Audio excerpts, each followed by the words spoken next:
Pas mereka ini masuk, mereka lihat Sari yang lagi ngerangkak di lantai dan suara napasnya ini kayak kedengeran satu ruangan. Hai guys, gimana kabar kamu hari ini? Oh ya, aku Olivia dan selamat datang kembali di YouTube channel aku. Buat kamu yang suka dengerin cerita horor, mistis, atau kasus kriminal, kamu wajib banget buat subscribe YouTube channel ini. Nah, jadi di video kali ini aku akan kembali menceritakan pengalaman horor yang dikirimkan ke email aku. Cerita kali ini dikirimkan oleh seseorang yang kita sebut saja namanya Mbak Rika. Dimana Mbak Rika ini dulu sempat bekerja di sebuah pabrik yang umurnya itu sudah cukup tua dan berlokasi di Jawa Timur. Seperti apa gangguan-gangguan mistis yang dialami oleh Mbak Rika? Daripada penasaran, langsung saja kita masuk ke kisahnya. Check it out. Waktu itu Mbak Rika ini yang baru aja lulus SMK, mutusin untuk cari kerja karena kedua orang tuanya belum mampu untuk membiayai kuliahnya. Dari situ dia pun coba-coba untuk cari pekerjaan ke banyak pabrik-pabrik yang ada di kotanya. Habis masukin lamaran, dia pun nunggu seminggu, 2 minggu, 3 minggu, belum juga ada panggilan interview. Gak patah semangat, Mbak Rika pun coba cari-cari lowongan dari teman-teman SMK-nya yang kebetulan juga memilih untuk bekerja. Pas lagi nyari-nyari info lowongan kerja nih, ada salah satu temen Mbak Rika yang bernama Sari. Terus Sari ini pun ngajak Mbak Rika untuk daftar di salah satu pabrik yang ada di Jawa Timur. Karena menurut info yang dia dapat, pabrik itu lagi banyak banget butuhin tenaga kerja. Nah, Sari ini ngajakin biar dia nggak sendirian ke Jawa Timur karena tempatnya itu beda kota. Mbak Rika pun setuju tuh waktu itu. 2 hari setelah mereka ngobrol, Mbak Rika dan Sari pun berangkat ke sana menggunakan kereta. Kira-kira 45 menit dari stasiun, mereka pun sampai di pabrik yang mereka tuju. Hokinya nih, tapi juga bisa dibilang sedikit mencurigakan. Pas mereka ini masukin lamaran pekerjaan sekitar jam 10 pagi, 30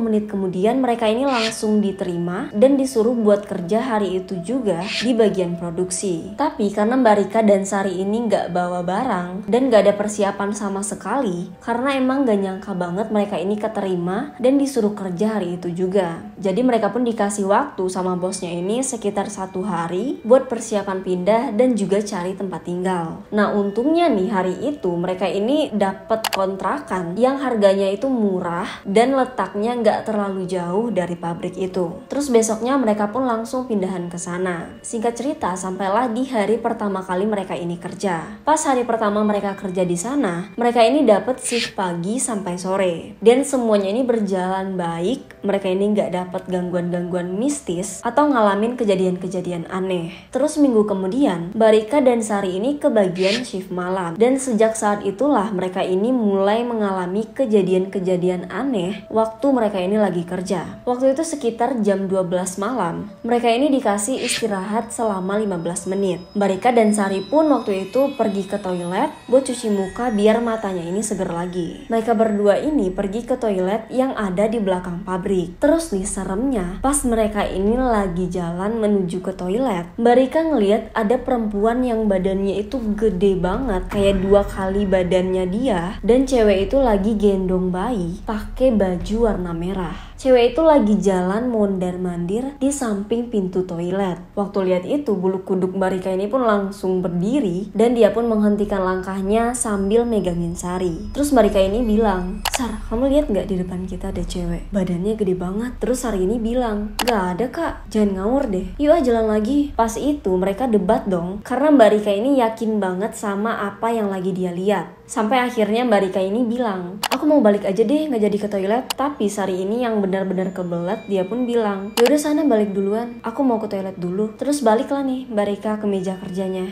Gak lama, kira-kira 5 menit kemudian nih, Sari ini balik. Tapi mukanya ini pucat banget dan pas ditanya dia ini bilang gak ada apa-apa. Paginya sekitar jam 8 pagi, mereka pun pulang. Di jalan, karena Mbak Rika ini masih penasaran kenapa sih Sari itu mukanya pucat banget, dia pun lagi-lagi nanya, "Kamu pucat banget, kenapa sih?" demam. Enggak kah, semalam waktu di toilet itu aku denger ada yang jalan. Aku pikir kamu kan. Terus pas aku keluar kamar mandi nih, aku kaget karena lihat ada kakek-kakek tua berdiri di samping pintu keluar. Tapi yang bikin aku tuh kaget, mata si kakek ini warnanya merah. Dan itu tuh serem banget. Sampai sekarang aku tuh masih kebayang-bayang sama kakek-kakek tadi. Terus Mbak Rika ini bilang, kakek-kakek, semalam aku juga lihat. Tapi yang aku lihat itu perempuan, badannya itu gede dan lagi gendong bayi. Makanya aku kekeh banget semalam itu minta balik. Kamu sih batu, dibilangin. Nah terus nih besokannya, mereka ini cobalah nanya-nanya ke pekerja yang lain, apa mereka ini juga pernah diganggu atau ngeliat sosok-sosok aneh pas lagi shift malam di pabrik itu. Dan ternyata nih, sosok yang mereka berdua ini lihat emang udah terkenal banget di kalangan para pekerja. Sosok itu sebenarnya nggak ganggu, cuman kadang emang suka muncul tiba-tiba dengan wujud yang menyeramkan. Dan terkadang juga sering banget denger ada suara ketawa dan suara tangisan. Kabarnya nih, kata orang-orang pabrik, dulu pas pabrik ini baru banget selesai pembangunan, ada pacar dari salah satu karyawan pabrik yang hamil. Tapi si cowok ini, si karyawan pabriknya ini gak mau tanggung jawab. Nah karena itulah si cewek ini frustasi, dia pun gantung diri di dalam pabrik. Dan kemungkinan sosok Kunti yang mereka lihat itu adalah wujud dari cewek yang waktu itu gantung diri. Tapi nih kalau hantu kakek-kakek yang dilihat di dalam kamar mandi emang udah dari dulu banget ada di tempat itu. Bahkan sebelum gedung pabrik itu dibangun, sosok kakek itu udah ada di sana. Makanya kalau malam sebaiknya mereka ini gak usah berani-berani buat pergi ke toilet belakang. Terus ada lagi cerita, beberapa hari dari kejadian itu, yang ke bagian shift malam waktu itu cuma 10 orang dan di bagian produksi aja. Sedangkan divisi lain gak ada yang kerja malam itu. Lagi-lagi di jam 12 malam, pas lagi istirahat, Mbak Rika ini denger ada salah satu mesin yang hidup di ruangan divisi lain. Karena penasaran siapa yang kerja, Mbak Rika sama 3 orang temennya pun pergi buat ngecek ke ruangan sebelah. Terus pas dicek nih, ternyata ruangan itu kosong, bener-bener gak ada sama sekali orang, dan lampu ruangan itu dalam kondisi mati. Tapi kenapa bisa ada satu mesin yang hidup? Salah satu teman Mbak Rika pun bilang, pasti ada aja yang gangguin kalau lagi kerja malam. Udahlah biarin aja, nanti juga mesinnya mati sendiri. Mereka pun jalan tuh balik ke ruangan mereka. Ternyata emang kejadian mesin tiba-tiba hidup padahal nggak ada siapa-siapa. Hal itu adalah sesuatu yang biasa di pabrik itu. Nah terus pas mereka ini lagi lanjut kerja, tiba-tiba di ruangan sebelah nih, masih di divisi yang tadi mesinnya hidup, tiba-tiba kedengeran suara dentuman yang kenceng banget. Sontak semua orang pun kaget dong waktu itu. Para pekerja pun auto lirik-lirikan, kayak penasaran apa sih yang jatuh. Tapi nggak ada salah satu dari mereka yang berani buat ngecek ke ruangan sebelah. Dengan sedikit ada rasa penasaran tapi juga deg-degan, mereka pun lanjutin pekerjaannya biar pekerjaan ini tuh cepet beres dan mereka bisa cepat pulang. Gak lama kedengeran lagi tuh suara dentuman yang suaranya itu makin kenceng banget. Karena rasa penasarannya ini udah semakin tinggi, diceklah tuh sama Mbak Rika dan 6 orang temennya yang lain. Sedangkan 3 orang sisanya lanjutin pekerjaannya, termasuk Sari. Nah pas dicek ke ruangan sebelah, pas banget mereka ini lagi buka pintu, tiba-tiba kedengeran suara Sari yang teriak kenceng banget. Karena panik nih, mereka semua pun langsung lari ke ruangan produksi. Dan seremnya nih, pas mereka ini masuk, mereka lihat Sari yang lagi ngerangkak di lantai dan suara napasnya ini kayak kedengeran satu ruangan. Padahal ruangannya itu lagi berisik banget karena semua mesinnya itu lagi hidup. Dan gak lama setelah itu, 2 temennya yang tadi tinggal di ruangan produksi juga ngalamin kesurupan. Terus salah satu dari mereka pun langsung ada yang lari ke pos satpam, karena biasanya emang Pak Satpam itu yang bisa ngeluarin makhluk-makhluk halus kalau misalnya ada karyawan yang kesurupan. Nah gak lama setelah itu, sekitar 2 menit kemudian, Pak Satpam pun datang dan mulai ngeluarin makhluk-makhluk yang masuk ke tubuh mereka. Pak Satpam yang ngelihat Mbak Rika ini pucat banget, dia pun bilang, udah Mbak gak usah khawatir, biasanya emang kalau lagi malam Jumat dan bulannya lagi penuh, emang suka ada yang kesurupan. Ini untung aja yang kesurupan cuma 3 orang, biasanya satu ruangan bisa kesurupan. Pokoknya malam ini jangan ada yang pikirannya kosong biar gak ketempelan. Terus karena deadline, gilanya malam itu mereka semua, bahkan yang 3 orang tadi kesurupan aja langsung kembali bekerja sampai jam 6 pagi. Tapi alhamdulillahnya nih, malam itu udah gak ada yang gangguin. Tapi ternyata nih, setelah kejadian itu, Sari cerita kalau dia sering ngalamin ketindihan. Dan di hari keempat dia ketindihan, antara sadar dan gak sadar, dia lihat ada sosok yang berbulu lebat dan bertaring duduk di atas badannya. Awalnya nih, Mbak Rika yang dengar ceritanya Sari menganggap kalau itu cuma halusinasinya aja. Karena kan dia emang habis kesurupan, jadi bisa aja itu bikin parno dan dia jadi membayangkan sosok-sosok yang aneh. Terus satu malam, Mbak Rika ini ngeliat Sari, tubuhnya ini kejang-kejang dan matanya ini melotot. Nah pas lihat itu, Mbak Rika panik dong. Dia pun langsung nepuk-nepuk badannya Sari dan manggil-manggil namanya, biar Sari ini bangun. Sekitar 5 menitan nih, Mbak Rika ini coba buat bangunin Sari. Sari pun bangun dan langsung duduk sambil nangis sejadi-jadinya. Saat itu dia lagi-lagi cerita kalau dia ngalamin ketindihan dan ngeliat ada sosok berbulu duduk di atas badannya. Tapi dia ini sama sekali nggak bisa gerak, bahkan buat teriak aja itu nggak bisa. Karena melihat kondisi Sari yang tadi, Mbak Rika pun mulai percaya dengan apa yang dibilang sama Sari. Beberapa hari kemudian, karena mereka ini shift pagi, sepulang kerja mereka pun langsung nanya-nanya ke beberapa karyawan di shift pagi, apakah mereka ini ada yang pernah ngalamin ketindihan.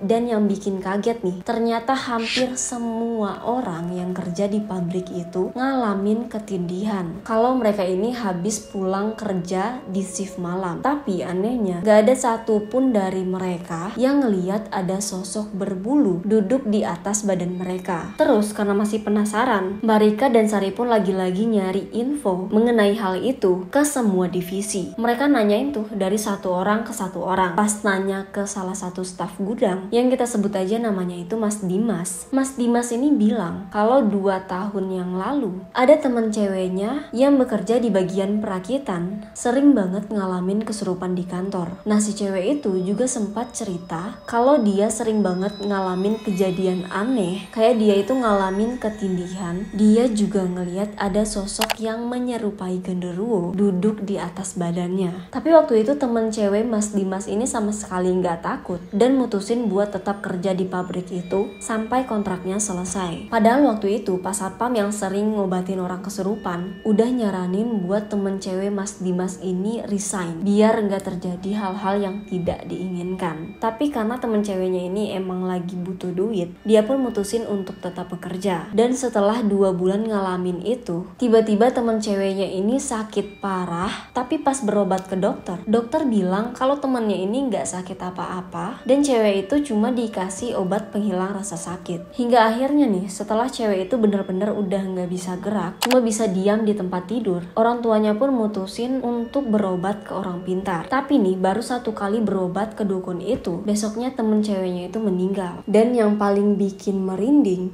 dukunnya itu bilang kalau sosok yang mirip dengan genderuwo itu adalah peliharaan yang punya pabrik dan dia akan selalu minta tumbal manusia karena pemilik pabrik ini sudah membuat perjanjian dengan makhluk itu. Dan pas dengar cerita horor dari Mas Dimas itu, pas di rumah Mbak Rika pun langsung ngajak Sari buat resign karena hal ini udah nggak bener. Sebelum terjadi hal-hal buruk, mending mereka berdua ini langsung pergi dari tempat itu. Dari situ Sari ini sempat mikir sih antara percaya dan nggak percaya sama apa yang diomongin oleh si Dimas. Terus hari ini pun bilang kalau misalnya sebulan lagi aku masih ketindihan, kita resign, tapi sekarang kita jalanin aja dulu. Hal yang bikin mereka ini kaget nih, sejak Dimas cerita tentang apa yang dialami sama temen ceweknya, Dimas ini nggak pernah lagi kelihatan masuk ke kantor. Bahkan dengar kabar di mana Dimas sekarang aja mereka udah nggak pernah. Teman-teman yang kerja di pabrik juga nggak ada yang lihat Dimas. Dan sampai sekarang nih masih nggak ada kabar tentang Dimas. Apakah dia pindah kerja atau apa mungkin si Dimas ini dibawa oleh makhluk halus. Nah karena kabar menghilangnya Dimas secara misterius itu, Mbak Rika dan Sari pun memutuskan untuk resign dari sana. Tapi nih setelah resign dari sana, anehnya Sari ini masih tetap diganggu oleh makhluk itu. Bahkan ketindihannya ini durasinya bisa makin lama dari yang biasa biasa dia alami. Sampai-sampai hal itu bikin dia takut buat tidur. Nah, karena itu udah bener-bener ganggu banget, akhirnya dia mutusin untuk pergi ke rumah orang pintar. Saat itu orang pintarnya ini bilang kalau Sari ini bakalan dijadiin tumbal selanjutnya karena ternyata sosok itu menyukai Sari. Tapi untungnya Sari ini datang lebih cepat ke rumah dukun itu, jadi dia masih bisa dipisahkan dari sosok itu. Walaupun pengobatannya Sari ini mencapai 1 bulan lebih untuk memastikan kalau sosok itu udah benar-benar nggak gangguin Sari.